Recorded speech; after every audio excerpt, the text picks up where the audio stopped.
Assalamualaikum warahmatullahi wabarakatuh. Selamat pagi anak-anak. Semoga kita semua selalu senantiasa dalam keadaan sehat walafiat. Amin ya robbal alamin. Pada hari ini kita akan kembali melanjutkan materi yang telah kita bahas pada minggu lalu.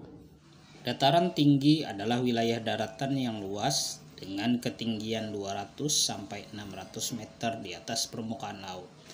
Manfaat dataran tinggi antara lain pertanian sayuran seperti wortel, kubis, tomat, cabai dan sebagainya. Kemudian kebun teh, cengkih dan juga kopi. Peternakan sapi untuk menghasilkan daging dan susu. Kemudian juga dimanfaatkan untuk pemukiman penduduk, tempat rekreasi dan peristirahatan. Dataran rendah. Dataran rendah adalah daratan yang luas dengan ketinggian 0 sampai 200 meter di atas permukaan laut. Ketinggian dataran rendah cenderung merata sehingga memudahkan manusia untuk beraktivitas. Manfaat dataran rendah antara lain lahan pertanian padi, kebun jagung, kacang panjang, timun, mangga, kelapa dan sebagainya. Kemudian lahan perkebunan tebu, karet dan kelapa sawit. Lahan peternakan hewan unggas seperti mamalia dan ikan, area industri berbagai macam pabrik dan perkantoran, area permukiman penduduk. Itulah manfaat dari dataran rendah.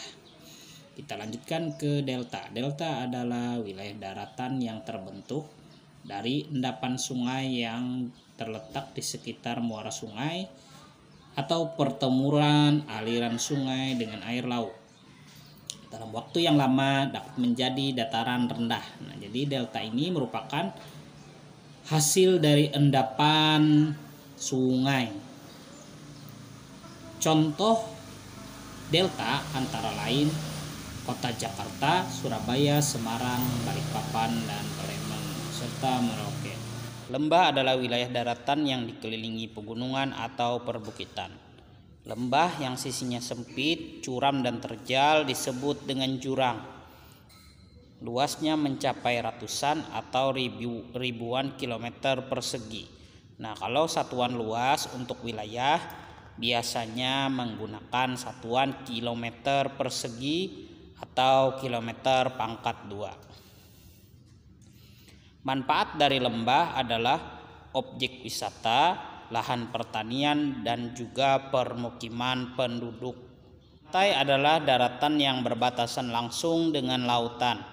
Pantai ada dua jenis, ada yang landai yang berupa pasir, sedangkan ada juga yang curam atau bertebing terjal atau tinggi yang di sekitarnya terdapat bebatuan-bebatuan yang keras dan tajam. Manfaat pantai tentu saja sebagai objek wisata, tambak garam, perkebunan kelapa, permukiman nelayan, dan juga budidaya ikan, udang, dan rumput laut, serta juga untuk kepentingan pelabuhan. Sekian yang bisa Bapak sampaikan pada hari ini. Sampai berjumpa di pertemuan berikutnya. Tetap berpola hidup bersih dan sehat. Wassalamualaikum warahmatullahi wabarakatuh.